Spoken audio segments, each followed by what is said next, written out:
Hi hello friends, welcome back to media talks. நான் உங்கள் Mounika. Sorry guys, morning என்னால் promo share பண்ண முடியல. பிகாஸ் இன்றைக்கி நான் காலேஜ் போயிட்டேன்.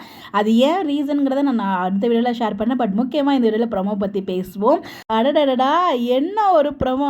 இன்னும் 4 கொடுத்துருக்கலாமே அப்படிங்கிற மாதிரி தான் எனக்கு மனசுக்குள்ளே ஃபீல் இருந்துச்சு. ஸோ காவேரி கொடுத்தீங்க, 2 சேர்த்து கொடுத்துருக்கலாமே, ராகினிக்கு 4 அறையாக சேர்த்து அப்படிங்கிற மாதிரி தான் நான் ஃபீல் பண்ணேன். சும்மா இருக்கவங்கள வம்பழுத்திட்டே இருந்தால் என்ன பண்ணுறது? அப்போ இப்படி தான் கொடுப்பாங்க, வாங்கிட்டு தான் உட்காந்துருக்க வேண்டியதா அப்படிங்கிற மாதிரி தான் குழு மொமெண்ட் தான். ஒரே ஹாப்பி மொமெண்ட் தான் எனக்கு அந்த ப்ரொமோ பார்த்ததுக்கப்புறம். ஸோ கூடவே சேர்த்து அந்த வெனிலாவுக்கும் 2 அரை அரைச்சுன்னு தான் நல்லா இருந்திருக்கும். பட் எனிவே, சும்மா இருந்த பொண்ணை வம்ப சீண்டி விட்டு, ஸோ நீங்கள் காவேரியை இந்த மாதிரி பார்க்க தான் நம்ம எல்லாருமே ஆசைப்பட்டோம். அதுக்கான ஒரு சூப்பர்பான ஒரு ப்ரொமோ நம்மளால் இன்றைக்கி பார்க்க முடிஞ்சு. ஒரு வெறித்தனமான ஒரு ப்ரொமோ. சும்மா நின்றுட்டு இருந்த காவேரி ஆக்சுவலாக வந்து ஃப்ரைடே எபிசோட்லேயே வந்து பார்த்தீங்கன்னா காவேரி என்ட்ரி கொடுக்கும்போது ஒரு மாதிரி நக்கலாக தான் சிரித்து பார்த்துருப்பாங்க ராகினி.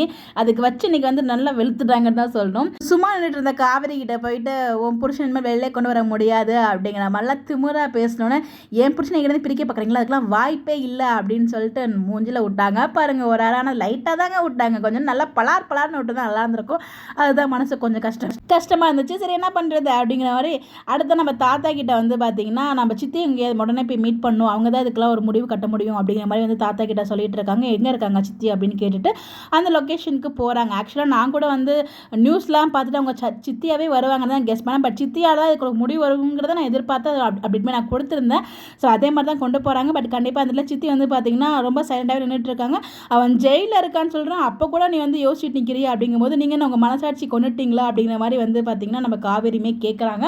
அதுக்கப்புறம் விஜய் பாவம் வந்து நடந்து எல்லாத்தையுமே சொல்லுங்க அப்படின்னு சொல்லும்போது அவங்க வராங்க. கண்டிப்பாக தெரிஞ்சு அவங்க சொல்லி தான் வந்து விஜய் எங்கேருந்து வெளியில் வருவார். பட் இந்த டைமில் ஜெயிலுக்கு போக மாட்டார் போல். கமிங் ட்விஸ்ட் இருக்குது. அதில் தான் மேபி வந்து நிறைய பேர் கமெண்ட்ஸ்மே பண்ணிட்டு இருக்கீங்க. அதை பற்றி நான் வீடியோ ஷேர் பண்ணுறேன். பட் நெகட்டிவ் எதுவுமே ரொம்ப நம்ம ஸ்ப்ரெட் பண்ண வேண்டாம். நடக்கட்டும், நம்ம என்ஜாய் பண்ணணும். பட் இன்னைக்கு ப்ரோமோ நம்ம என்ஜாய் பண்ணி ட்ரெண்டிங்கில் கொண்டு வரணும்.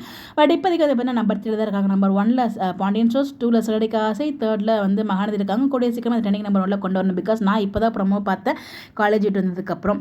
ஸோ உங்களுடைய கருத்துக்கள், நீங்கள் ப்ரோமோ பார்த்தீங்களா சொல்லி உங்களுடைய கருத்துக்களை மறக்காமல் கமெண்ட்டில் சொல்லுங்கள். இந்த மாதிரி அப்டேட் தெரிஞ்சுக்க நம்மளோட சேனலை ஃபாலோ பண்ணிக்கோங்க. பை.